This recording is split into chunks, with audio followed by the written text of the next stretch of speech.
Ça, c'est moi. Enfin, quand j'avais 16 ans, l'âge que j'avais lorsque j'ai arrêté de porter des jeans skinny et que de plus en plus de marques indépendantes commençaient à voir le jour et à prendre en notoriété en réunissant des communautés plus dévouées les unes que les autres, notamment grâce à la visibilité qu'offrait TikTok. Des marques créées par des mecs lambda encore au lycée ou qui plaquaient leurs études pour mener à bien leur projet, le projet d'une vie, et qui donnaient cet espoir et cette motivation à créer en montrant que n'importe qui peut y arriver. Il suffit d'une idée et de beaucoup de travail et de détermination. Du coup, encore en classe de seconde, je décide que moi aussi je veux faire une marque de vêtements indépendante car je commençais à m'intéresser à la SAP et au concept de drop culture, notamment avec les sneakers, sachant qu'à l'époque je voulais déjà être designer graphique. Et moi je dirais que j'ai toujours été un créatif. Dès que j'ai été en âge de tenir un crayon, je me suis mis à dessiner et à colorier, et dès que j'ai pu tenir un caméscope, le téléphone de mes parents ou encore une Nintendo DS, je me suis mis à filmer et à prendre en photo tout ce que je pouvais. Bon,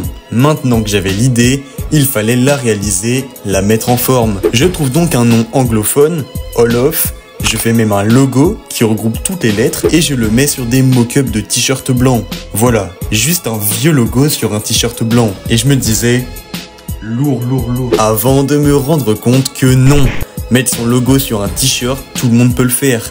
Et que le rendu est juste nul et impersonnel. Au fait, j'avais voulu commencer par la forme, alors que j'aurais dû commencer par le fond. Donc je reprends tout à zéro et je me creuse la tête. Je cherche de l'inspiration à travers des grandes marques de streetwear et en cherchant à m'en inspirer, je fais un constat. La mode en général, c'est un univers très urbain. La campagne y est peu représentée et encore plus dans le streetwear, dont le concept même vient de la rue. Et donc à l'époque, j'habite encore dans une petite commune de Bretagne où il y a plus de vaches et de cochons que d'habitants. Donc faire des vêtements à caractère urbain, ça ne me correspondait pas. Mais en même temps, la quasi-totalité de mes inspirations viennent de la ville. Eh bien, pourquoi pas amener un petit peu de campagne dans ce paysage urbain, en alliant le streetwear à la nature et à sa flore. Ça y est, le concept est là, je le garde, on part là-dessus. Je reprends donc le nom de la marque Olof et je le jette, pour passer à Flower Boy. Mais Flower Boy, c'est le nom d'un album de Tyler, the Creator. Bon, dans ces cas-là, on va partir sur Flower Guy. Mais c'est pas beau, ça se prononce mal, donc pourquoi pas Flower Man? Ouais, Flower Man, c'est pas mal, mais ça me correspond pas du tout. Pour rappel, j'ai 16 ans et je dois faire 55 kilos tout mouillé. L'appellation man, ça ne me correspond pas du tout. Mais boy, c'est déjà pris. Donc j'abandonne l'idée et je récupère Olof et le logo. Et je me dis qu'il faut que je le travaille. Le but, ce serait un nom que je pourrais remodeler en fonction des collections. Olof, c'est pas mal. À la place du off, tu peux mettre autre chose, mais ça sonne pas très bien.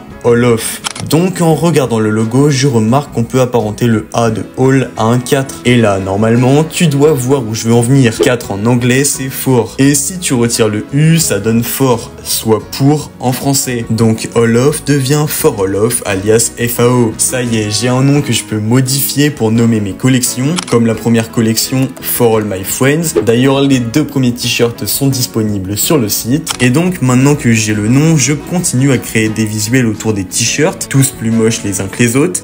Je crée même un avatar que je compte mettre sur les créations, une genre de fleur avec des bras et des jambes habillés en vêtements For Olof. Je m'inspire de Cause et son personnage de compagnon qu'il détourne dans des scènes de pop culture. Mais j'abandonne l'idée du personnage en me disant pourquoi pas l'utiliser plus tard. Bon, j'arrive en terminale, je vais bientôt avoir 18 ans et pouvoir me lancer en créant ma micro-entreprise. Je me suis amélioré dans mes visuels, je me renseigne à fond sur comment créer une marque de vêtements et surtout comment commencer en partant de rien. Et je découvre la méthode du print on demand, qui consiste à faire imprimer le design sur le vêtement à la commande et ainsi ne pas payer de stock à l'avance au risque de ne pas le vendre. Et en plus de ça, je découvre une entreprise française de print on demand qui propose des articles bio, envoyés super rapidement et dans des emballages en carton recyclé sans aucun plastique. Donc un fournisseur en accord avec les valeurs de la marque, car oui, quitte à faire une DA sur la nature et sa flore, autant faire du bio. Donc je décide de lancer la marque avec une collection de t-shirts imprimés à la demande afin de financer de plus grosses collections par la suite, notamment des collections de knit et de bombers.